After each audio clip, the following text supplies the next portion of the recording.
수학 파트에서 확률과 통계의 두 번째 단원인 확률로 들어가 보도록 하겠습니다. 총 세 가지 파트인데요. 첫 번째 순열과 조합을 먼저 끝냈고 두 번째 단원 확률, 세 번째 단원 통계 이렇게 남아 있습니다. 오늘은 확률 단원 중에서도 첫 번째 6강인 첫 번째 개념 확률의 뜻과 활용에 대해서 알아보도록 하겠습니다. 차례 총 세 가지가 있는데요. 먼저 시행과 사건에 대해서 이제 많은 용어들이 나올 거예요. 이런 용어들이 익숙해지셔야 하고요. 그 다음 배반 사건과 여사건이 그 중에서 좀 중요한 파트가 되겠습니다. 그 부분 확실하게 잡고 가시고요. 두 번째 확률의 뜻에서는 확률의 기본적인 뜻과 정의와 기본 성질들에 대해서 알아보도록 할 겁니다. 세 번째 단원 확률의 계산과 활용에서는 확률의 더 센 정리에 대해서 알아보도록 할 거고요. 여사건의 확률. 여사건 딱 감이 오시죠? 여집합과 관련이 되어 있습니다. 수화에서 배운 그 내용 짚고 가시면 될 것 같습니다. 자, 그럼 첫 번째 개념부터 살펴보도록 할게요.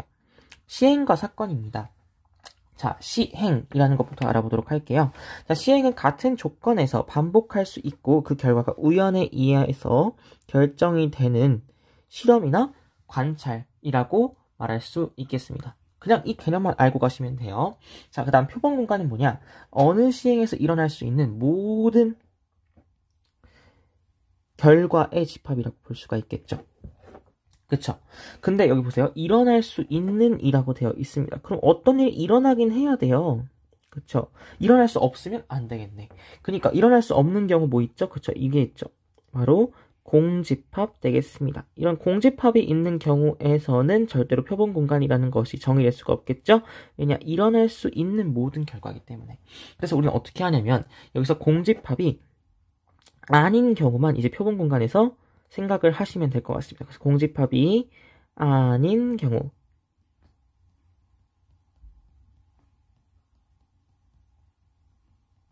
만 생각을 해주시면 돼요.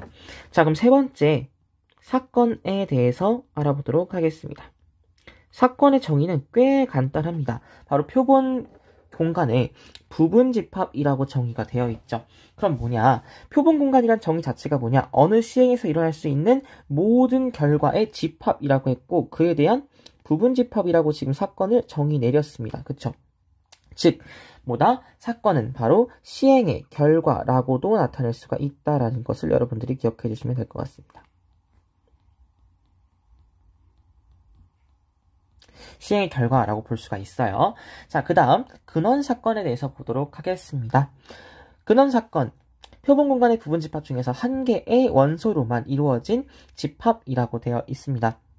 이렇게 알아주시면 돼요. 그냥 부분 집합 중에서 그러니까 사건 중에서 한 개의 원소로만 이루어져 있으면 그래 근원이다라고 해서 근원사건이라고 한다. 그냥 알아두시면 되고요. 전사건은 한 시행에서 반드시 일어나는 사건임의 표본 공간과 같은 즉 뭐다? 확률이 1이겠구나라는 것은 기본적으로 예상하실 수가 있겠죠. 공사건은 뭐죠? 절대로 일어나지 않는 사건이니까 전사건과 반대되는 개념이다라고 생각할 수가 있을 것이고 공집합으로 나타낸다고 했습니다. 즉 얘의 확률은 뭐다? 0이겠구나라는 것까지는 여러분들이 예측을 하실 수 있을 것 같습니다. 자, 예시 볼게요. 한 개의 주사위를 던지는 시행이라고 되어 있죠. 자, 근데 표본 공간 S라고 되어 있습니다. 왜 S를 썼을까 궁금하지 않으세요? 표본 공간은 영어로 뭐라고 하냐면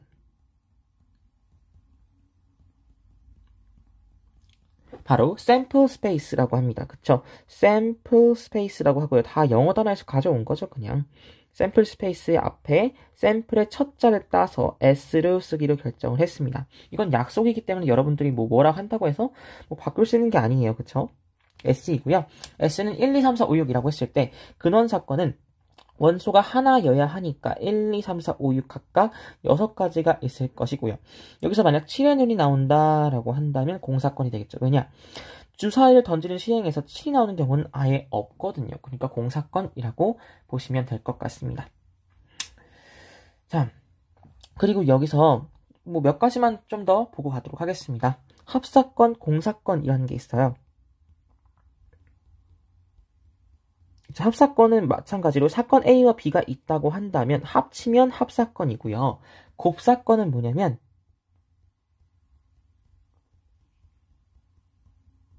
이렇게 교집합을 이루어져 있다면 곱사건이라고 볼 수가 있겠습니다. 나머지 배반 사건과 여사건은 이제 아래에 가서 자세히 살펴보도록 하겠습니다.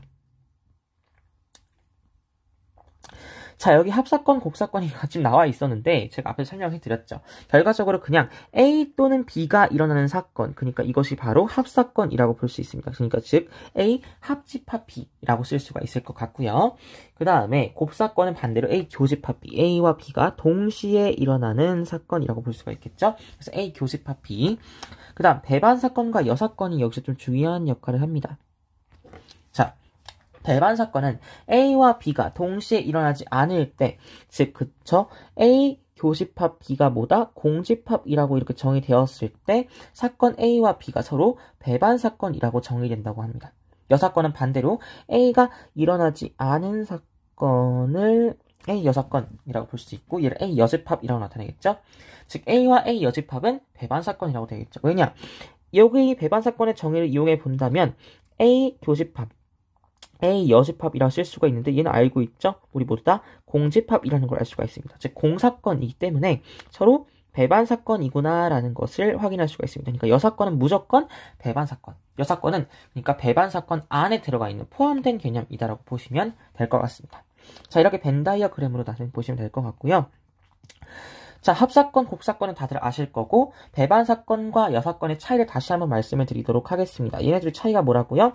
여사건은 A가 아닌 모든 사건은 바로 여사건이라고 볼 수가 있지만 배반 사건은 뭐다? A와 B가 서로 겹치는 부분이 없는 거예요. 겹치는 부분이 없죠. 이럴 때 바로 배반 사건이라고 한다. 그러니까 A가 여기 있고 B가 A의 여집합이랑 같을 때 이런 특수한 케이스만 여사건이라 볼 수 있고 아니 그게 아니라면 그냥 배반 사건이라고 볼 수가 있겠습니다. 즉 여사건은 배반 사건 안에 포함되는 개념이다라고 정리해두고 가시면 되겠습니다. 네, 그럼 이어서 다음 개념도 함께 살펴볼게요. 방금 나왔던 이제 배반 사건과 여사건에 대한 이제 관련된 이제 예시 한번 살펴보도록 하겠습니다. 한 개의 주사위를 던지는 시행에서 5의 약수의 눈이 나오는 사건은 A, 그 다음에 2의 배수의 눈이 나오는 사건은 B라고 한다면 이렇게 벤 다이어그램으로 나타낼 수가 있겠죠. 얘 기억하시죠? 벤 다이어그램이라고 합니다.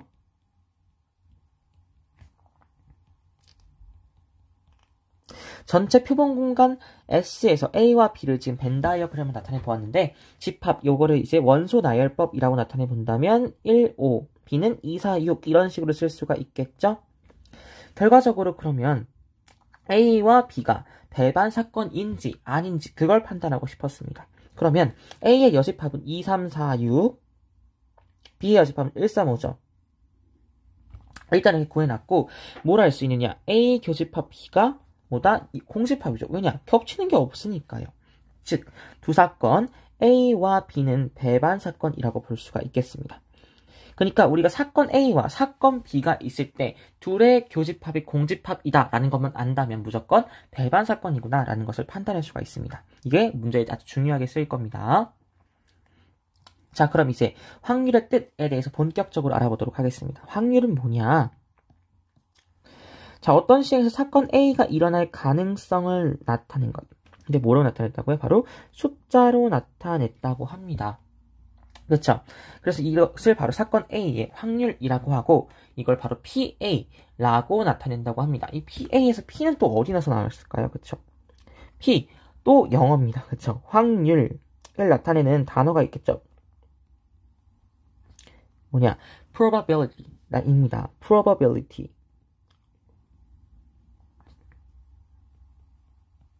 그쵸? 그 중에서 맨 앞자인 P를 따서 바로 PA라고 나타내기도 했습니다. 이것도 역시 약속이에요. 자, 그러면 확률의 이제 뭐냐, 이런 가지수에는 총 3가지가 있습니다. 종류라고 할 수 있겠죠. 종류. 수학적 확률, 통계적 확률, 기하적 확률 이렇게 총 3가지가 있다고 볼 수 있는데요. 자, 수학적 확률부터 먼저 보도록 하겠습니다. 자, 수학적 확률은 어떤 시행에서 얻어지는 각 근원 사건이 모두 같은 정도로 일어날 것이라고 기대될 때 표본 공간 S에 속하는 근원 사건의 수를 NS, 사건 A에 속하는 근원 사건의 수를 NA라고 한다면 이렇게 정의할 수 있대요. 우리가 그래서 가장 많이 쓰고 있는 확률이 바로 수학적 확률이라고 보시면 될 것 같습니다. 그러니까 전체 사건, 전체 일어날 수 있는 사건 중에 우리가 원하는 사건 A가 일어날 확률, 그러니까 사건 A가 일어날 수 있는 경우의 수, 그렇죠? NA니까 모두 얘네들은 경우의 수라고 볼 수 있는 거죠.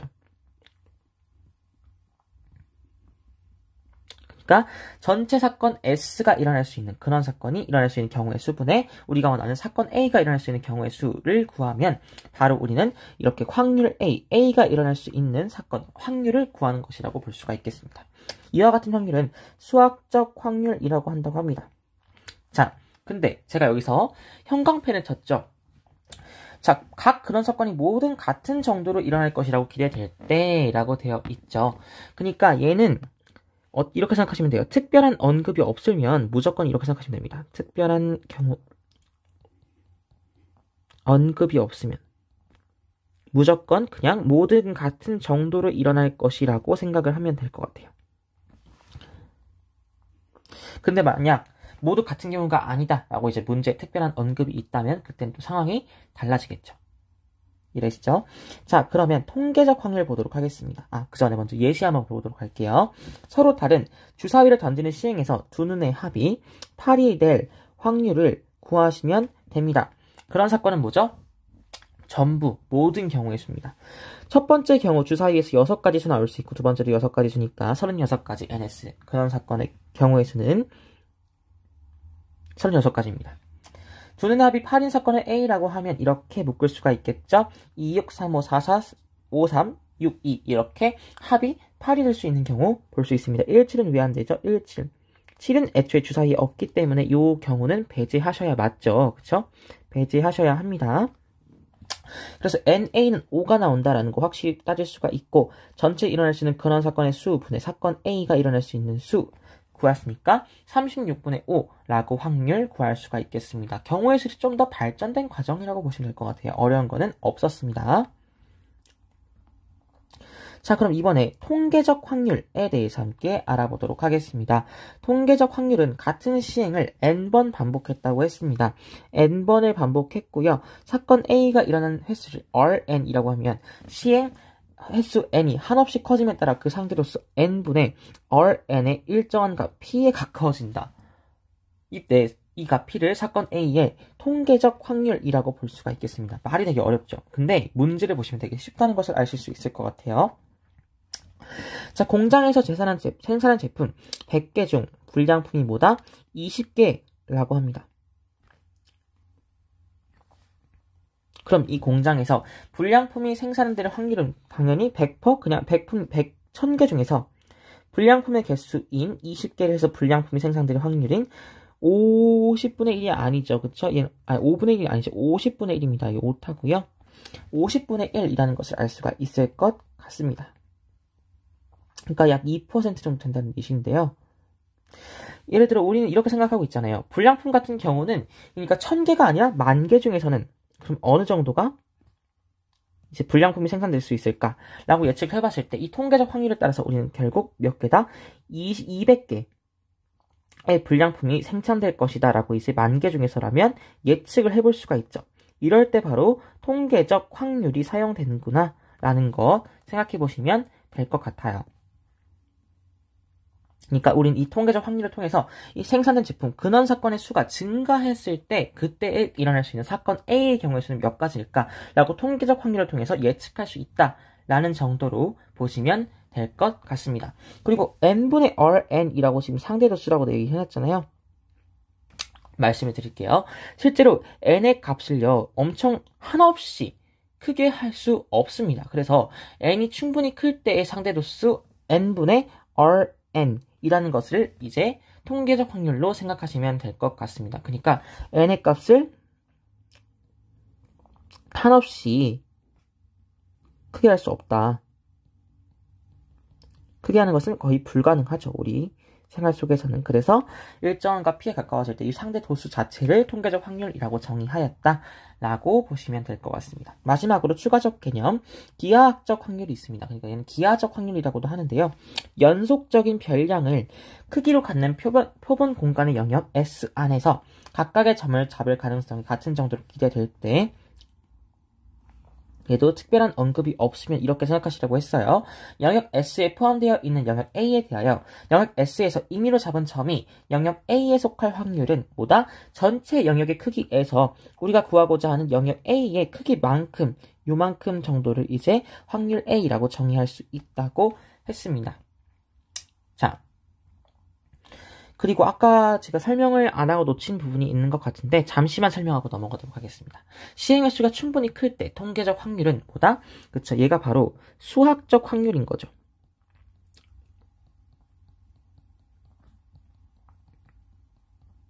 그러니까 바로 통계적 확률이 이제 한없이 커져. 시행 획수가 충분히 크면 통계적 확률은 바로 수학적 확률로 이제 나아가게 됩니다.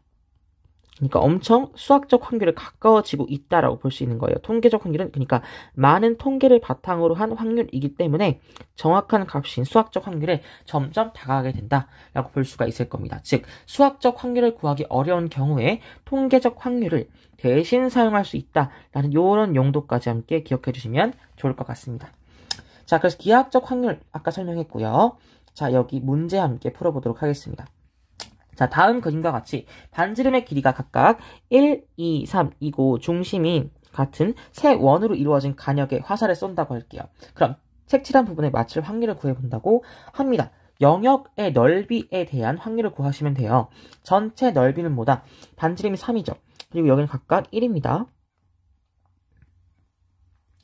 반지름 3인 넓이 얼마? 9파이라고 볼 수 있을 것 같고요. 색칠한 넓이는 요 반지름의 길이가 2인 원에서 반지름의 길이가 1인 원을 빼면 되기 때문에 4파이에서 파이 빼니까 3파이라고 볼 수 있을 것 같습니다. 구하는 확률은 전체 9파이에서 우리가 구하고자 하는 색칠된 영역인 3파이를 하니까 결과적으로 3분의 1이라는 확률이 나왔구나 라고 보시면 될 것 같습니다.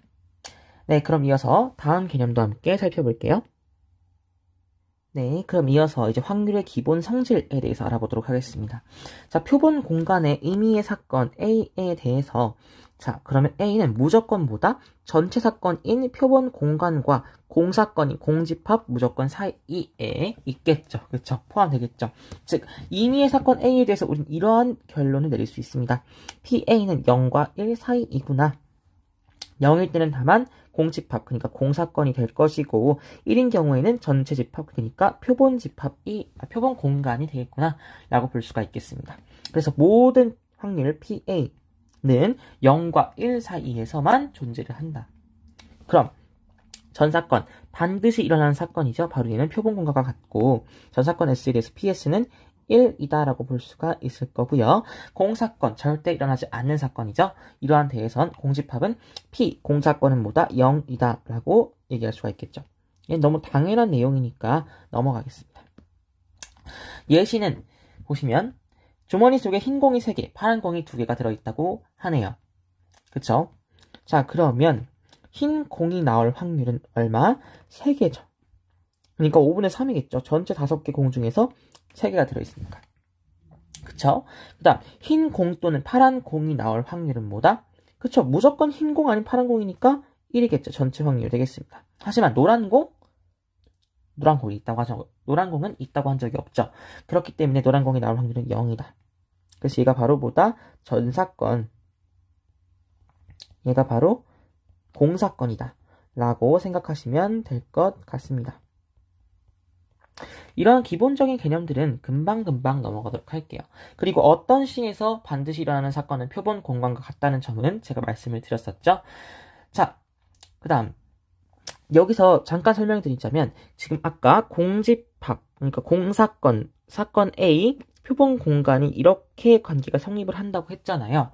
그러면 어떻게 됩니까? 0, NA, NS죠. 지금 여기다 N을 씌운 거예요. N이 뭐죠? 경우의 수잖아요. 그러니까 공사건이 일어날 수 있는 경우의 수는 빵이고 NaNS 이렇게 관계가 성립을 할 거잖아요. 여기서 각각 나누기 NS를 한번 해보도록 하겠습니다. 그럼 0 NS분의 NA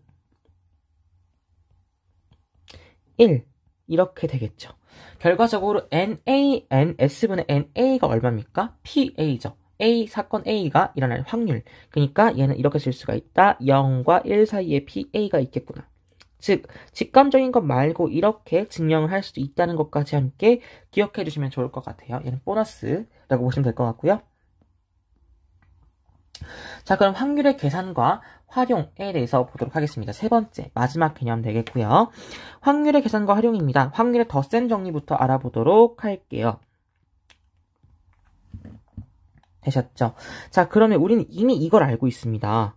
N, A 합집합 B는 뭡니까? NA 플러스 NB 마이너스 NA 교집합 B라는 것을 우리 모두 알고 있는 사실이죠. 그쵸? 바로 수하에서 배운 내용입니다. 자, 그렇게 된다면 자, 우린 각각 여기다 뭘 쓸 수가 있어요? 우리는 전체 사건이 있을 거예요. 전체 사건으로 나눠줄 수가 있겠죠. 모두 다 NS로 나눠주시면 될 것 같아요.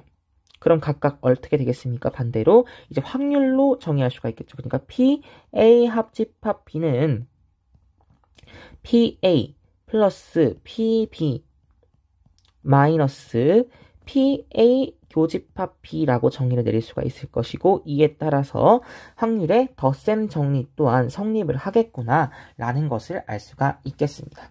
따라서 이 1번 공식 매우 중요하고요. 문제에 아주 많이 쓰일 겁니다. 꼭 기억해 주시고요. 자, 그 다음에 두 사건 A, B가 서로 배반 사건이다. 공집합이 없다는 얘기겠죠? 아, 그럼 요 부분에서 A 교집합 B가 0으로 가게 된다면 얘는 바로 배반 사건이라고 정의 내릴 수 있을 것이고 즉 PA 합집합 B가 뭐다? PA와 PB의 합과 같다 라는 결론이 나오겠죠. 배반 사건이란 특수 케이스에서는 공집합이 없기 때문에 그러니까 교집합이 없기 때문에 다음과 같은 식이 성립한다. 자, 이것도 매우 많이 쓰이는 공식입니다. 꼭 기억해 두세요. 자, 그 다음 여기 예시 문제가 있죠. 1부터 20까지의 숫자가 각각 하나씩 적힌 20장의 카드에서 한 장을 뽑도록 하겠습니다. 자, 그러면 2 또는 5의 배수가 적힌 카드를 뽑을 확률이 있겠죠, 먼저. 자, 그럼 2의 배수인 사건은 A, 5의 배수인 사건을 B라고 해보도록 하겠습니다. 그럼 PA는 전체 20가지 경우가 있죠. 1부터 20까지의 숫자니까 그 중에 2, 4, 6, 8, 10, 12, 14, 16, 18, 20, 총 10가지, 20분의 10이고요. PB는 얼마입니까? 5의 배수니까 5, 10, 15, 20, 4가지죠? 20분의 4입니다. 즉, PA 교집합 B는 얼마입니까? 얘는 뭐죠? 10의 배수인 거죠. 2와 5의 최소 공배수인 10의 배수를 구하란 말이기 때문에 10, 20 이렇게 두 가지가 있겠네요. 그쵸? 자, 그럼 PA 합집합 B는 뭐다? 더하고 빼고 하시니까 20분의 12가 나와서 5분의 3이라고 보실 수가 있겠죠? 이렇게 덧셈 정리를 이용해서 문제도 푸실 수가 있고요. 또 3 또는 8의 배수가 적힌 카드를 뽑을 확률이래요. 자, 3의 배수인 사건은 A, 8의 배수인 사건은 B라고 한다면 자, 똑같은 문제인데 왜 냈느냐? 왜냐? 얘는 배반 사건이기 때문이죠. 그쵸? 3과 8의 최소 공배수가 24기 때문에 이 1부터 20까지 숫자 안에서는 겹치는 게 없어요. 결과적으로 지금 A와 B는 서로 배반 사건입니다. 요거 파악하시면 좋을 것 같아요. 자, PA는 뭐다? 3, 6, 9, 12, 15, 18 전체 20가지 중에서 6가지 해당. PB는 그쵸, 전체 20가지 중에서 8, 16 해당하죠. 두 가지입니다. 즉 더해서 20분의 8, 5분의 2라는 사건 얻으실 수가 있겠습니다. 어렵지 않죠? 자, 이제 마지막 개념. 여사건의 확률 되겠습니다. 자, 사건 A의 여사건, A의 여집합이라고 볼 수가 있겠죠. 자, 사건 A의 여사건 A 여집합은요, PA 여집합이라고 정의할 수가 있겠고, 얘는 뭐다? 그쵸, A가 아닌 사건이니까 전체 확률 1에서 PA만큼을 뺀 것이 바로 PA 여집합. 당연한 얘기를 하고 있죠. 그 다음 PA와 PA 여집합을 더하면 1 된다. 얘는 단순 이항을 통해서 구할 수 있는 부분입니다. 자, 이런 기본적인 것들은 기억하시고요. 만약 배반 사건이 있다?